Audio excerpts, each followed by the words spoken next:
गुरु देत ज्ञान ध्यान, गुरु देत दान मान, गुरु देत मोक्ष स्थान, गुरु सदा उपकारी।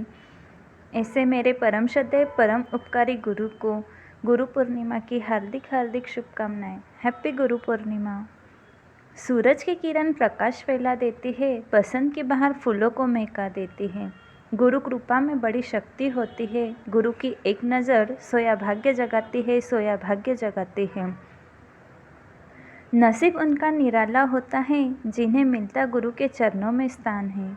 विरली वो आत्माएं होती है जिन्हें देते गुरु नया जीवन का आयाम है, नया जीवन का आयाम है। सरल स्वाभाविक गुणों से अभिव्यंजित मुझ पर कृपा दृष्टि मेहर करने वाले गुरु के चरणों में मेरा प्रणाम नमन। संसार में अनेक रिश्ते हैं, इसमें सबसे खास रिश्ता कोई है तो वो गुरु शिष्य का। सारे रिश्ते एक तरफ और गुरु शिष्य का नाता एक तरफ। जो भी इस नाता से जुड़ गया उसका बेड़ा पार है, बेड़ा पार है। और जो अभी तक नहीं जुड़ा होगा उनसे कहना चाहूँगी अवश्य जुड़े और इसका अनुभव स्वयं करें।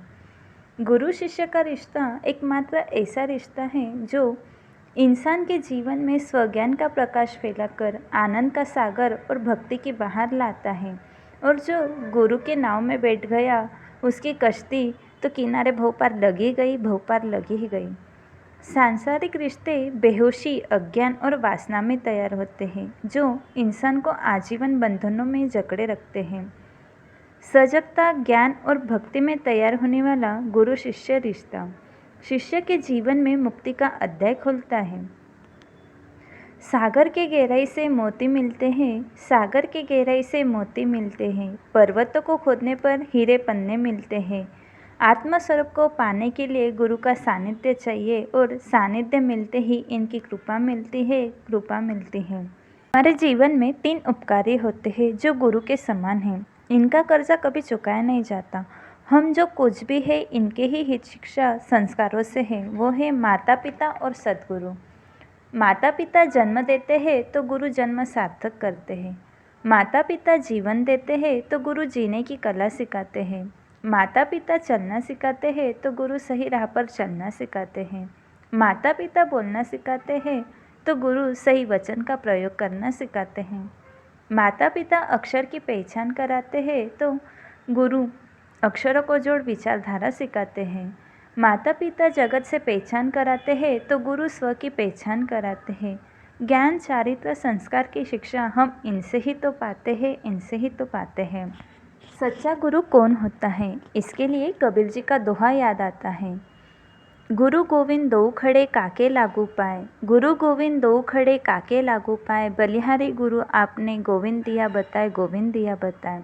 इसका मतलब गुरु और भगवान दोनों आपके सामने खड़े हैं तो सबसे पहले किसके चरण स्पर्श करोगे? बट ऑब्वियस आप सभी यही कहोगे भगवान जी के, पर नहीं, गुरु के। फिर से प्रश्न उठता है, भगवान तो सबसे बड़े होते हैं ना, फिर ऐसे कैसे? यस, पर हमें ये बताया किसने? गुरु ने। भगवान से परिचय कराया गुरु ने। अगर गुरु नहीं होते तो भगवान भी नहीं मिलते।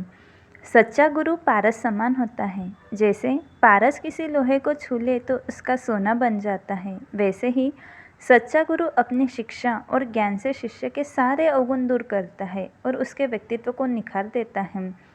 सही गलत की पहचान कराना सिखाता है। अब आप कहोगे ये तो सभी बताते हैं, तो नहीं, सभी ये बताते हैं कि ये सही है, ये गलत है, लेकिन सच्चा गुरु आपको ये कभी नहीं बताता। सच्चा गुरु आपके अंदर इतना ज्ञान भर देता है कि सही गलत की पहचान करना खुद ही सीख जाते हो। समझ आया होगा कितना छोटा सा अंतर है, लेकिन देखा जाए तो कितना बड़ा अंतर है। सच्चा गुरु आपको सही राह दिखाता है, लेकिन उस पर खुद आपको ही चलना होता है।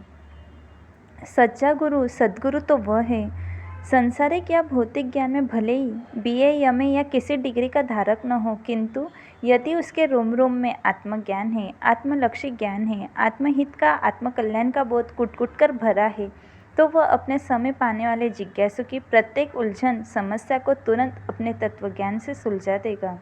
इसलिए जीवन में एक सच्चा गुरु का शरणा अत्यावश्यक है। मोतियों की सुंदर माला को पिरोने वाला धागा ही गुरु है। मोतियों की सुंदर माला को पिरोने वाला धागा ही गुरु है। मोतियों की चमक तो सबको दिखाई देती है, पर धागा दिखाई नहीं देता। आत्मा को महात्मा और महात्मा से परमात्मा बनाने का नाम ही गुरु है। ऐसे गुरु को मेरा अंतःकरण से कोटि कोटि वंदन नमन। गुरु पूर्णिमा की ढेरों सारी बधाई।